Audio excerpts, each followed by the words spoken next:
Another Ants on a Rock video. Welcome to the Ant Corner. Hey there ant fans. In this video I'm going to do an update of my whole ant corner. So most of the colonies you'll get to see in this video.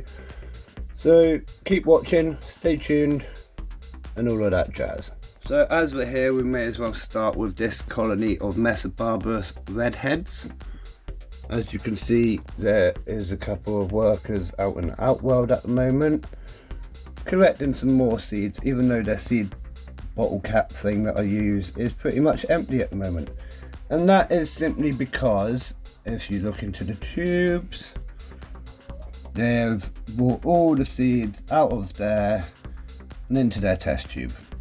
So far, they aren't using the Wakushi nest very much. They put a few seeds in it, but that's about it for the nest. They have explored it and been in it, but I'm sure they've got more than enough water because it's pretty much full still, so they'll probably be in this test tube for quite a long time yet, unless their numbers grow beyond the point where they can't manage inside the test tube. You have to excuse the shaky camera footage today. One of my tripods is currently unavailable, which makes it very hard to film around the shelves. If we move over on this same shelf, we have Manika Rubida. This is the Red Army. They're currently making a strong comeback. I've actually saw 8 workers last night, so that's gone up from the count of 3. The 3 survivors from a accident that happened basically, where I lost most of the workers, ended up with 3 workers and a queen. So I put them into that test tube, far test tube, and in this outworld tubs and tubes setup, where they've actually done really well. Like I say, they're now up to 8 workers. I don't know if there's more in the tube. I assume there would be, and probably some eggs and larvae too. So that's really good, really positive. I'm quite happy that they're making their little comeback now. We'll have to wait and see if it keeps going. Moving down to the next shelf. This is another colony of Mesa Barbers. As you can see, there's just one of the workers or majors walking about there. Again, they have not moved into this ant boy nest. Slightly irritating, but again, they've got water in their test tube still. Not a massive amount, so hopefully they will leave before too long. But I have seen that, oh, there's another one just coming in to have a look at the protein. Very cool. I have seen that they've started digging, trying to dig anyways, even though there's not enough depth for them to actually make progress. As you can see, they dig, they find the bottom, and they stop basically. So hopefully they'll move into the ant boy nest, and then I can attach it via the outside tubing and all of that lot, and they'll be working a bit properly and betterly. But until that point, they're more than happy in the test tube. This is like their 3rd test tube that they've used, because they go through quite a lot of water apparently. I expect that's to help break down the dryness of the seeds or something, because they need moisture just to eat. Very cool. I do like these ants because they're amazing size. Obviously, Mesa Barbers are the seed harvester ant, for anyone that is watching this video and doesn't already know that. So they collect seeds, and they use these seeds to make something called ant bread, which they then feed to the rest of the colony. Moving over here, we have my test tube rack, which we're not going to pay too much attention to at the moment, because we're just not. So we're going to move along and up and over here. We have Lassiusniger at the back. That is one of my multi-queen colonies, now hooked up to an outworld. They have probably about 20 or 30 workers, 3 queens, and they're doing really well.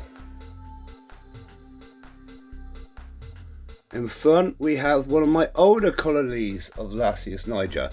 For anyone that knows this colony, it is the Rebels. They have been a bit of a nightmare, we could say. So I wanted them to move out of a test tube.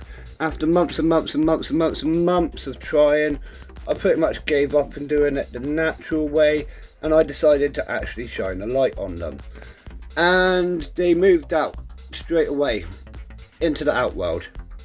which wasn't great. I suppose it was less bright in the outworld.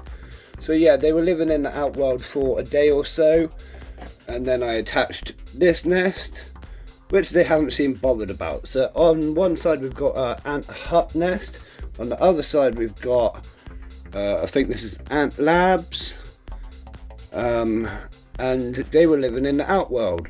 After a few days, they decided to move into this connection tube with all the eggs, the larvae, pupa, the queen, and tons of workers are now living in this tube, which isn't ideal. So I've made it dark to hopefully make it a little bit more comfortable. They've blocked off the front with sand, and well, I just gotta keep giving them enough water so that they can keep themselves and the eggs to the right moisture level. Hopefully, when the colony keeps expanding, they'll have no choice but to move into this nest because they're already there pretty much. They'll have to find the space. So that's what I'm going with now. Leave them to it and see what happens. Moving down, we've got beetles and springtails and other stuff that I'm not going to mention or go into. We have the colony of the Conquerors here. Not much activity on the surface as normal. This is about right for this colony. I probably see only 2 or 3 workers a week, come out a couple of times, and that's about as good as it gets with this colony. They are doing well though.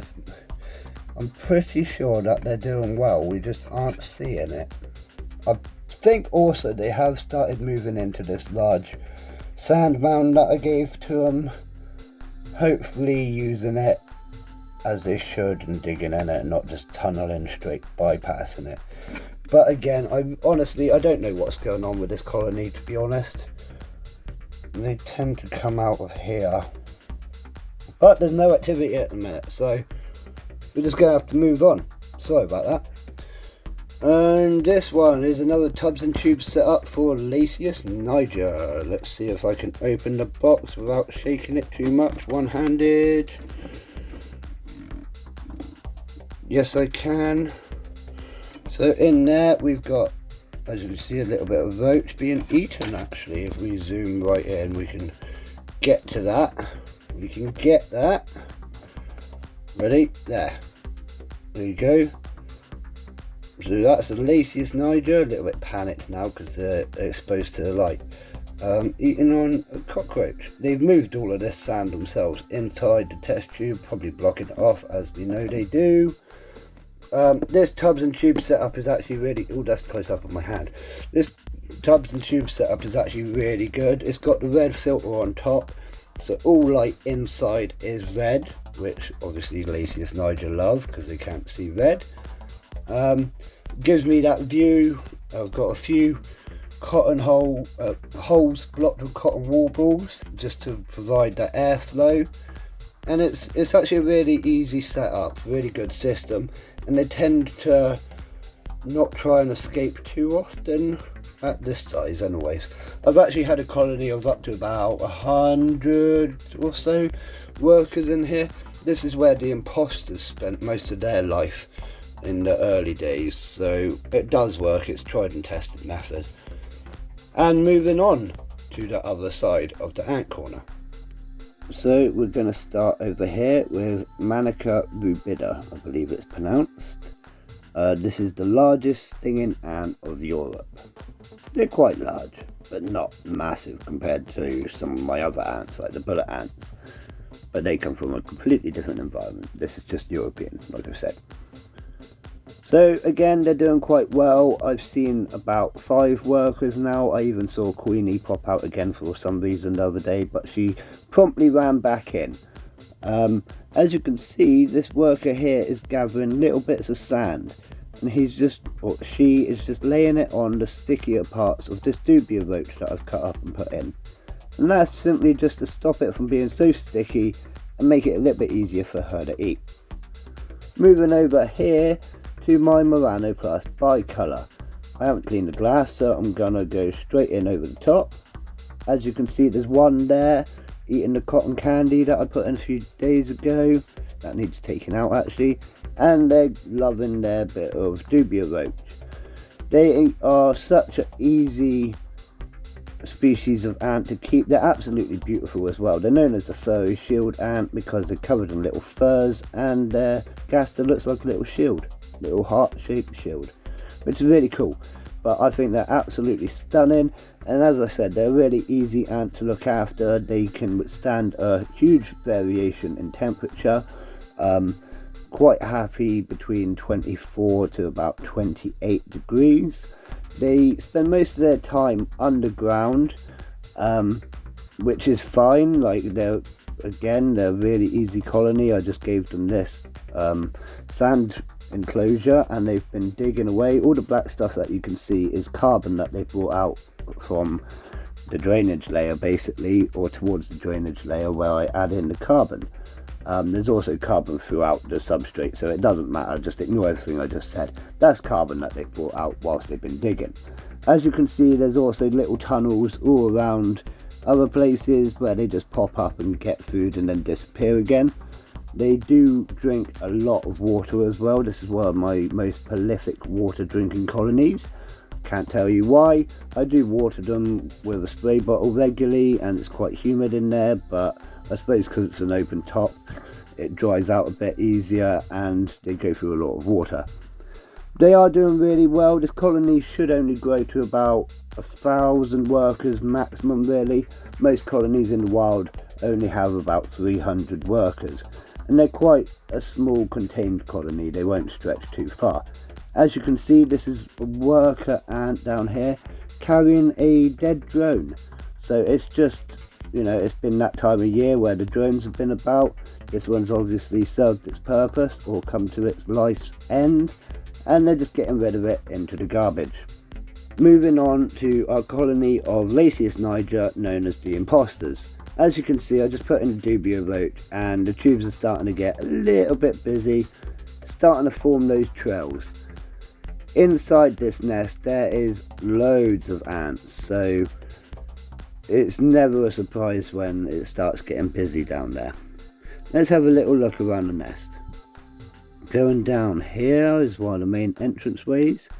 This is one of the busiest chambers, or easiest that I can see into anyways. It's always packed.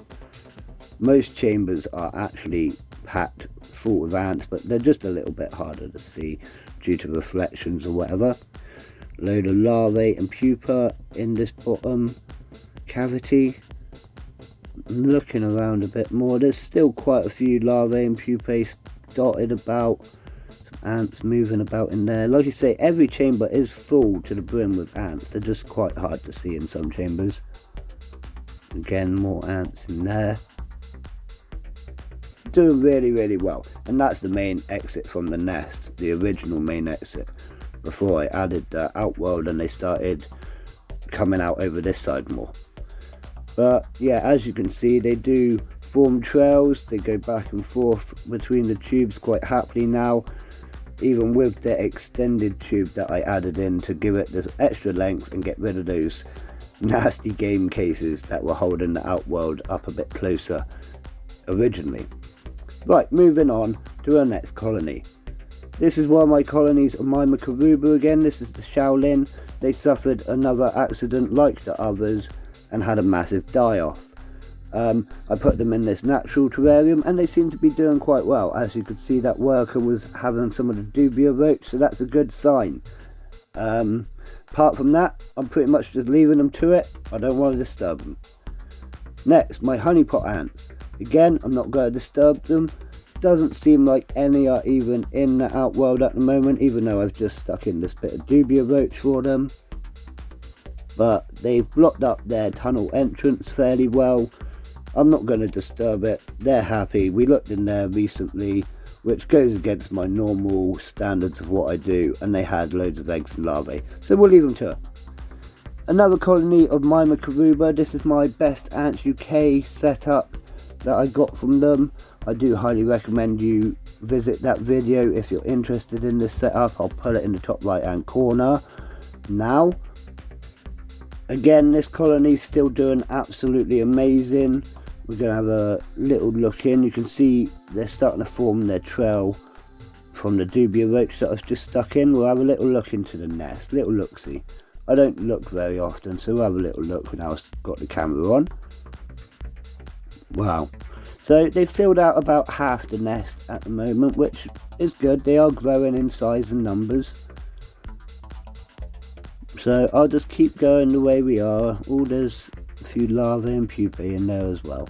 And I think that's Queenie in the middle, with the slightly larger body and gaster. So we'll close that back up. And as you can see, yeah, they're doing quite well. They're coming out and eating their roach, eating their sugar water. There's also a few over here in the water test tube in the side. You may notice there's quite a few other test tubes dotted around these shelves. I'm not going to tell you what's in them. You're going to have to wait and see. I've got all sorts in the works at the moment.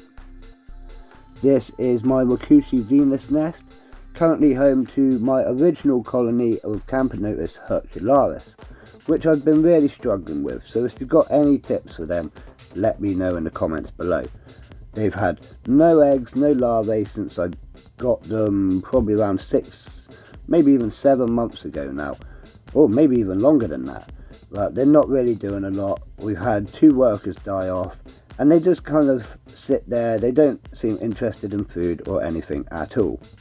And that's all for this video, ant fans. Make sure you're subscribed so you don't miss out on any of my future videos. And tune in on Saturday to see my bullet ant colony. It's awesome. See you again, ant fans.